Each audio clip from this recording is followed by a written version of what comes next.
Come on down. You're the next contestant on Price is Right Wrestling. And here's what we've got in store for you tonight. Less than 2 weeks away from War Games. Grayson Waller and LA Knight fight forever, literally, by the ring, backstage, and inside the ring. We get more set up for the men's and women's War Games matches. Joe Wayne Gacy talks about safe spaces and inclusivity with his trusty Michael Myers lookalike Harlan. At least I think that's what his name is. And also we get scissoring action in a couple women's matches. Hooray, what a revamp. I'm John Retton with my review WWE NXT 2.0. So this review is up a little bit later than normal because I decided to go with one of my best friends and watch a double feature of movies. Resident Evil Welcome to Raccoon City and then Encanto. One of these was better than the other. It was Encanto. Encanto was better than the other. My fucking goodness, was that a wonderful movie. Resident Evil Welcome to Raccoon City. How much did I not like it? Check out my reviews of those movies on the channel. Anyway, so sudden onset Grayson Waller. That is literally how we start this. We have the intro and then Grayson Waller just right there. All the Grayson Waller right in your goddamn face, pounding you repeatedly, fisting you repeatedly, just permeating and dripping off your face. I lost my train of thought again. He knocks Ciampa, the fans, saying, hey, you said the same thing to John Cena. You booed him and now he's dominating Hollywood. I'll say this much, Grayson Waller's making the most of his TV time. And here's Ciampa. No one will survive. Well, Grayson Waller survived for quite a while. I don't know why Grayson is a heel in one segment and then a face in another. I don't really know what we're trying to do here, but I don't know why he's a boxer. I know he did skydiving. It just seems like they're just throwing shit out there. And I mean, it takes you better be tough to do stuff with pink gloves and pink shorts. But anyway, Ciampa glums and beats him down. Waller does eventually take over, targeting the neck. This was a competitive match and it wasn't bad. I will say that much. As far as opening matches, I've certainly seen worse. He does do a goofy people's elbow variation and misses, and then goes for more. He goes for, more knee strikes. Actually does a really nice reverse rolling senton that could have ended badly, but Grayson is a pretty good athlete and Ciampa is a, true veteran. He does hit a nice diving elbow, very beautifully done, about 2/3 across the ring. And then he hits a dive and then throws Ciampa back in the ring to immediately beat him, but then gets hit with Willow's Bell off the ropes and the fairy tale ending 1, 2, 3. He could not stop the fairy tale ending the third time. Okay, so Ciampa wins. Then LA Knight is backstage knocking, Grayson Waller, saying Waller sucks. That's what they were saying, and that's just a fact of life. Joe Wayne Gacy then shows up to talk about building each other up, not tearing each other down. Knight calls him a creep and basically says, well, there's going to be, don't worry, no aggressions, well, maybe a little bit of ruthless aggression. Aha, shoehorning that goddamn thing in there. Then Toxic Attraction with the Madness and J.C. Jane, my goodness. Fucking hell, she's beautiful.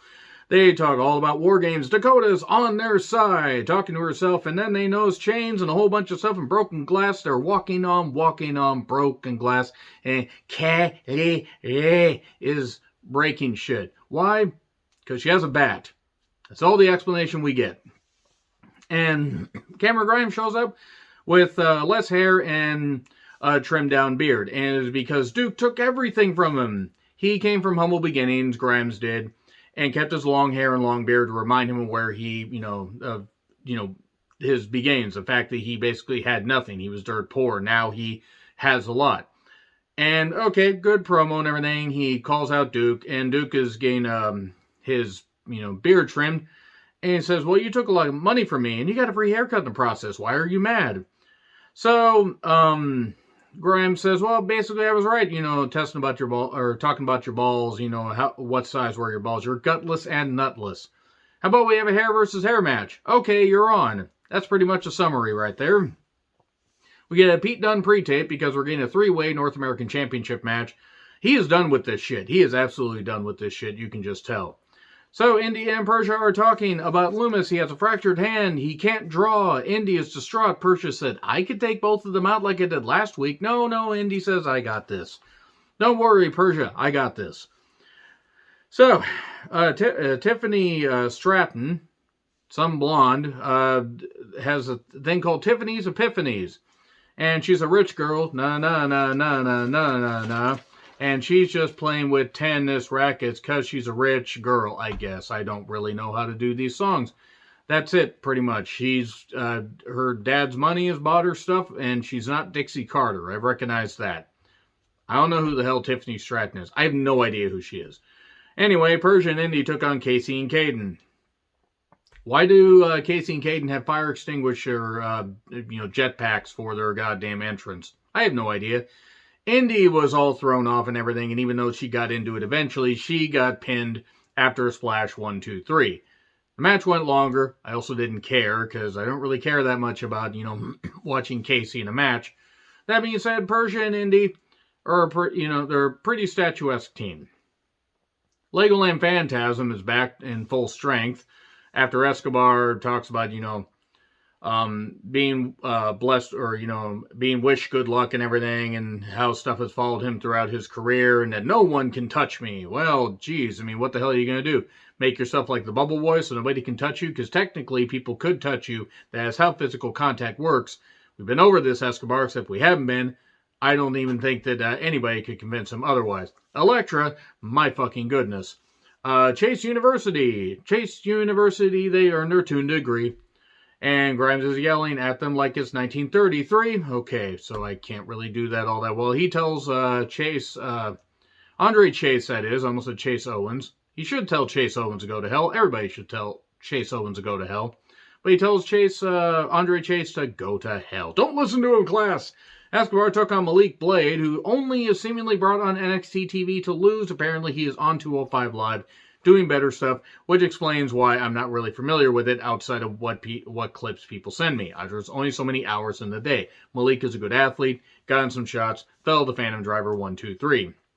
Elektra says, no one says no to Legoland. I can't help it. Legoland, that's just what they are. I know they're Legado del Phantasma, but Legoland's funnier. They knocked Zion Quinn for refusing to join them, and they are back at full strength. They want the tag titles, and then O'Reilly and Heavy Metal Von Wagner show up. They want the tag titles. Von tries to cut a promo. I don't know who thought this was a good idea, but it was a bad idea. Whoever came up with that idea probably should never be allowed to speak again, just like Von. But my foot was on the rope, and all that and whatever. Imperium was on the podium, the Impodium, if you will. It's like Imodium, but for Europeans, I guess. Anyway, they knocked them both, and says O'Reilly has a big fat lurch. Big fat lurch, the biggest lurch in the whole wide world. And the era of Imperium will continue to implement the final phase of their... Maybe shouldn't say that, given one of the guys. So Cora Jade, Io, and Raquel are talking. Zoe is on crutches. And that's about the most useful thing she's done since coming to NXT.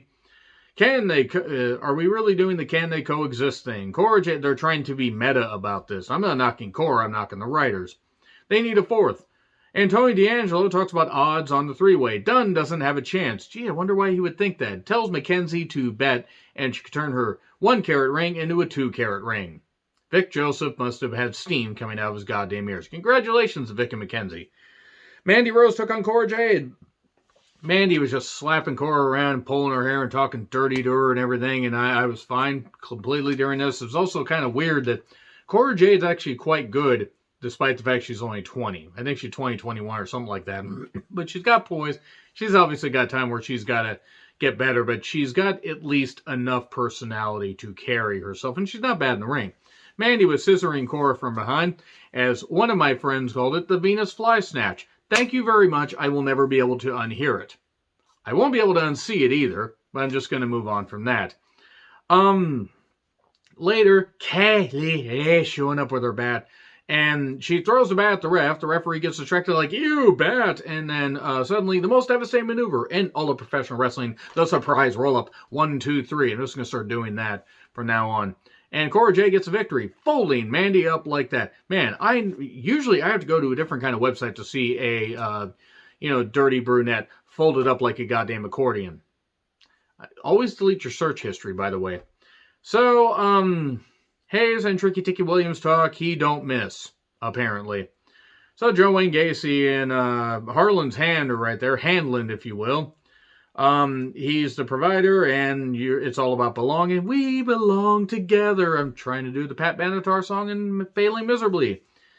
Kaylee is the fourth, and they're doing a ladder match, ladder advantage match next week. Basically, whoever wins the ladder match gains the advantage for their team. Can't you just have a normal match? I'm talking for the men and the women. You're just going into War Games. Why do you have to have a ladder match before? It's ridiculous. So, Joe has inclusivity, equity, acceptance, and resilience. Your brother, your sister, and your mother, too, for his graphics. Joe Wayne Gacy was going to take on LA Knight. But first, Grayson Waller attacks Knight, and then they just fight off. Literally fight off. Joe apologizes for this match not happening, and that he was hoping to resolve stuff with LA Knight. Diamond Mine shows up because Joe Wayne Gacy recently tried to become a member of the group. They run him down. They want him out so Ivy Nile can wrestle. The Cruiserweight title, name is shaming. Size shaming and weight shaming and all that and everything. And Roderick Strong tries to cut a promo and says he wants to take out this dork. There is a good reason as to why Roderick Strong was never allowed to cut promos. And then Malcolm Bivens was going to send the Creed brothers after Joe Wayne Gacy. And somehow, Michael Harlan Myers decides to just show up. And how he sneaks up on anybody, I have no idea. How he snuck up on the cameraman, I don't know. MSK were pulled over going 7 miles an hour, and they were about to reveal their stash, and then somebody sped by, and the cop said, "It's your lucky day." I don't know what they're trying to do with MSK here. Are they trying to make me not like them? Which is a shame, because they have personality, and they are damn good in the ring, been part of a few of my favorite matches of the year. I'm not feeling these things. I'm not feeling these things at all. But anyway, Ivy Nile took on Ulyssa Leon. Ivy is something special. She was doing push-ups on her back. She was scissoring her viciously. A lot of good, thick scissoring action here, and I lost my train of thought again. But she does get a dragon trap sleeper where she traps her arms and just bends Ulyssa like a goddamn pretzel. I usually have to pay extra to fold a woman up like a pretzel. I'm just going to leave that right there. But anyway, Ivy Nile is definitely something special as far as her poise and her strength. Solo Sikoa, he's ready to face anybody. Also ready to delete tweets that he probably shouldn't have put up a number of years ago. If you know, you know. So the Grizzled Hung veterans steal a guy's wallet, and Knight and Waller are still fighting. Why? Who knows? Boa doesn't know how to control what the Grudge Ghost gave him. Why is Boa being given TV time, and why are they assuming he has a personality? I'm sure he's a nice guy. This is stupid. The Grizzled Hung veterans, Gibson and Drake, took on Brooks and Jensen. Wrestling in denim, that is a genius maneuver. Drake tried to feign a knee injury and then eventually got hit with the high-low 1, 2, 3. And then, War Games card rundown. Carmelo Hayes with Tricky Ticky Williams took on Johnny Gargano and Pete Dunne. It was a North American three-way. Oh my. The action was fine. It was well wrestled. I also didn't care, because I haven't really cared much about the North American title lately, and that's not even anybody's fault that's holding it. It started fine, and it just felt like a placeholder title, like it doesn't really mean anything. Hayes is very good. Gargano's good in the ring, even if he's not interesting. And Dunne's very good. Tricky Ticky Williams kept getting involved. D'Angelo eventually pulls out Dunne just after he hit the bitter end. And then leg drop. 1, 2, 3. Hayes, I'm begging Hayes to get a new finisher soon, because otherwise his spine is going to hate him. Then Waller and Knight keep fighting right out there. Right out there. Everybody's fighting with everybody. We get a War Games chant. Ciampa shows up. DIY chant. War Games chant. And then Rex Steiner shows up, yells War Games, and they get back in the ring and they fight. That is it for the show. That's literally it for the show. We here at Price is Right Wrestling would like to remind you to control the pet population. Have your pet spayed or neutered. Goodbye, everybody.